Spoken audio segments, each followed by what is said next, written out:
سید ذاکر احمد رشادی کرنول مجلس العلماء والائمہ کا سرپرست کی حیثیت سے آپ کے سامنے چند باتیں عرض کرتا ہوں کہ اس سال لاک ڈاؤن کے حالات میں رمضان المبارک کا مہینہ شروع ہوا، تقریباً 18 روزے آج مکمل ہو گئے الحمدللہ۔ لاک ڈاؤن کی جو تکالیف ہیں سب کے لیے عام و خاص ہیں، بڑی پریشانیاں، بڑی تکلیفیں جھیلتے ہوئے اپنے گھروں میں لوگ ہیں، لیکن اپنی روزمرہ کی زندگی کے ضروریات کے لیے باہر نکلنا ہوتا ہے تو راستوں کے بند ہونے کی وجہ سے اور سڑکوں پر فینسنگ کرنے کی وجہ سے لوگوں کو صحیح ضروریات کی چیزیں مہیا نہیں ہو رہی ہیں، اس میں بڑی پریشانیاں اٹھانا پڑ رہا ہے۔ خاص کر ہمارے جو بیمار ہیں، شوگر کے بیمار یا بی پی کے بیمار، ان کے لیے صحیح وقت پر دوائیں نہیں مل رہی ہیں۔ بہت سے ایسے کیسز ہمارے علم میں آئے۔ ایک ضعیف خاتون ہماری غریب نگر کرنول میں رہتی تھیں، ان کی بی پی کی گولیاں ختم ہو گئیں، وہ باہر ان کا بچہ لینے کے لیے گیا تو پولیس والے اس کو واپس کر دیے۔ 3 دن تک وہ گولیاں نہیں لا سکا، جس کا اثر یہ ہوا کہ فوری ان کے ہاتھ پیر پر اثر ہو گیا فالج کا، وہ فریش ہو گئیں، گھر میں رہ گئیں۔ عمر رسیدہ خاتون پر یہ آفت، یہ مصیبت اس لاک ڈاؤن کی وجہ سے آئی۔ دوسرا ایک واقعہ ہمارے شہر کرنول میں چاند ٹاکیز کے پاس گلی میں ایک کئی سالوں کے بعد رشتہ قائم ہوا۔ بڑی تمناؤں کے بعد میاں بیوی کے زچگی کا وقت آیا تو وہ خاتون باہر ہاسپٹل تک جا نہیں سکی زچگی کے لیے، راستے بند ہونے کی وجہ سے، آٹو فراہم نہ ہونے کی وجہ سے، کوئی سواری ہاسپٹل تک جانے کے لیے نہ ملنے کی وجہ سے زچگی ان کی ڈیلیوری ان کی گھر میں ہوئی، اور بلڈ نہ رکنے کی وجہ سے، مسلسل بلڈ جاری رہنے کی وجہ سے لڑکا پیدا ہوا، لیکن ماں کا انتقال ہو گیا۔ ماں باپ جو ہے اپنی اولاد کی خوشی سے محروم ہو گئے، ہمیشہ کے لیے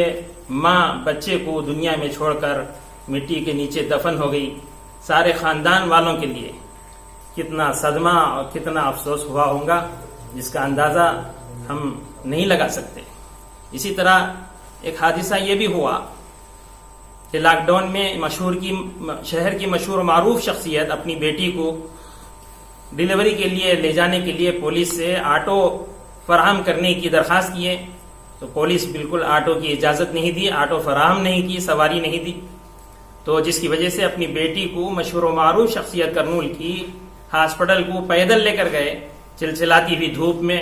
مختلف مقامات پر فٹ پاتھوں پر بیٹھ کر حاملہ خاتون بڑی مشکل سے ہاسپٹل پہنچی، ہاسپٹل کے قریب جا کر بیٹھ گئیں۔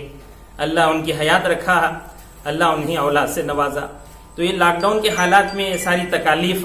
ساروں کو ہو رہی ہیں، اس لیے ہماری درخواست ہے کہ جگن موہن ریڈی صاحب اس میں کچھ تخفیف پیدا کریں اور ساری یہ روزمرہ کی ضرورتوں کو پورا کرنے کے لیے میڈیکل اسٹورز کو کھولنے کا اعلان کریں تاکہ سب کو دوائیاں صحیح مل جائیں، اور فروٹ خریدنے کے لیے، ترکاری خریدنے کے لیے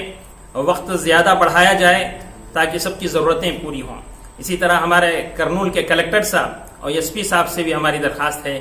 کہ لوگوں کو جو تکلیف ہو رہی ہے چیزوں کے بارے میں، صحت کے بارے میں، اپنی ضروریات کو پورا کرنے کے سلسلے میں ان سب میں سہولتیں پیدا کرنے کی فکر فرمائیں۔ اور شہر کرنول، ضلع کرنول کے ایم پی صاحب تو ملاقات نہیں ہو رہی، کوارنٹائن میں وہ رہ گئے ہیں، باہر نہیں نکل رہے ہیں۔ ایم ایل اے صاحب عبدالحفیظ خان صاحب سے بھی ہماری گزارش اور درخواست ہے کہ وہ ہر محلہ گلی گلی پہنچ کر لوگوں کی جو ضروریات ہیں، بھوک مری میں لوگ جو ہے لاک ڈاؤن کی وجہ سے مزدوری نہیں کر رہے ہیں، شہر میں ہر قسم کے چھوٹے بڑے مزدوری کرنے والے سینکڑوں ہزاروں احباب ہیں جن کے جیب خالی ہو گئے ہیں اور ہاتھ خالی ہو گئے ہیں، اور ایک حبے اور روپیے کے لیے ترس رہے ہیں، پریشان ہیں۔ ایسے موقع میں بہت سارے شرم و حیا کے ساتھ آج تک کسی کے سامنے منہ نہیں کھولے، آج تک کسی کے سامنے ہاتھ نہیں پھیلائے، وہ بھی خاموشی کے ساتھ آ کر پوچھنے پر مجبور ہو گئے ہیں کہ بڑی ضرورت ہے بڑی تنگی ہے، لاک ڈاؤن میں پریشانی ہے، آپ کچھ رقم فراہم کریں پھر واپس لوٹا دیں گے. تو اس طرح لاک ڈاؤن کی وجہ سے ہر قسم کی تکلیفیں لوگوں کو، عوام کو ہو رہی ہیں. تو اس لیے ضرور ڈسٹینسنگ کا